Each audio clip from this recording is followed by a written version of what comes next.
Shubhankar Kayal YouTube চ্যানেলের পক্ষ থেকে আপনাদের সবাইকে জানাই স্বাগত। আগামীকাল পিএসসি মিসলেনিয়াস পরীক্ষা, আপনাদের পরীক্ষা সবার ভালো হোক। আর সবচেয়ে যেটা চিন্তার বিষয় সেটা হলো ফুড এসআই যেমন বিরাট লেভেলের দুর্নীতি হয়েছে, বিরাট লেভেলের প্রশ্ন ফাঁস হয়েছে, সেটা যেন পিএসসি মিসলেনিয়াসে না হয়। ছাত্রদেরও অনেক কর্তব্য রয়েছে, নিজেদের দায়িত্ব নিজেরা নিন। প্রশ্ন ফাঁস আপনার সামনে হলে তার উপযুক্ত ব্যবস্থা আপনি নিন।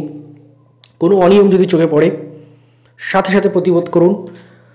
আপনার হয়ে কেউ লড়বে না, আপনার লড়াই আপনাকে লড়তে হবে, কিচ্ছু না। শুধু যদি আপনি মনে করেন যে আপনার সেই ক্ষমতা নেই এই সবার সাথে লড়ার, কিচ্ছু না, শুধু একটা চিৎকার করে উঠবেন, দেখবেন আপনার পাশে প্রচুর স্টুডেন্ট দাঁড়িয়ে গেছে। কারণ প্রত্যেকেই বিতশ্রদ্ধ, প্রত্যেকেই এই জিনিসটা নিয়ে ক্ষিপ্ত হয়ে আছে। কোথাও কোনো অনিয়ম দেখলে, কোথাও কেউ মোবাইল নিয়ে ঢুকছে দেখলে, কোথাও কেউ টোকাটুকি করছে দেখলে, বা কোনো টিচার অনিয়ম করছে, টিচার বা কোনো ক্ষেত্রে সেন্টারের মধ্যে থেকে কোনোভাবে প্রশ্ন বাইরে যাচ্ছে, যা কিছু হোক একটা চিৎকার দিয়ে উঠবেন।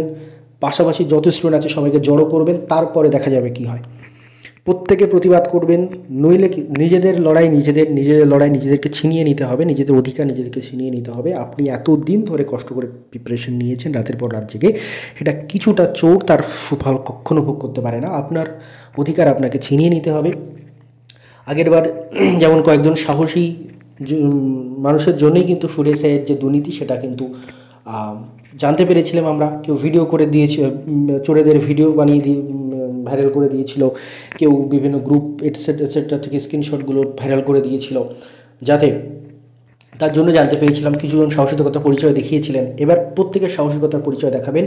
প্রশ্ন ফাঁস হয়ে গেলে কিছু করার থাকে না, কোর্ট এটসেট্রা অনেক কিছুর ব্যাপারে জড়িয়ে যেতে হয় তখন। বাট প্রশ্ন ফাঁস হওয়ার আগে আপনার সামনে কোনো অনিয়ম হচ্ছে সেটা আপনি রুখে দিতে পারেন, কিচ্ছু নয়। আপনার চিৎকার করে আপনি আপনার আশেপাশের স্টুডেন্টদের জড়ো করুন, দেখবেন সেখানেই সেই চুরি বন্ধ হয়ে যাবে, সেই চোর সেখানেই পালাবে। এটাই বলার। খুব ভালো করে পরীক্ষা দিন সবাই, সবার পরীক্ষা ভালো হোক। আর অবশ্যই কালকে অনেক জায়গায় ট্রেনের বিভিন্ন সমস্যা সেটা রয়েছে, আপনারা জানেন। তার সঙ্গে সঙ্গে বর্ষা হচ্ছে, বৃষ্টি হচ্ছে প্রচণ্ড, তার সঙ্গে সঙ্গে অনেক জায়গায় বন্যা পরিস্থিতির মতো পরিস্থিতি দেখা দিচ্ছে।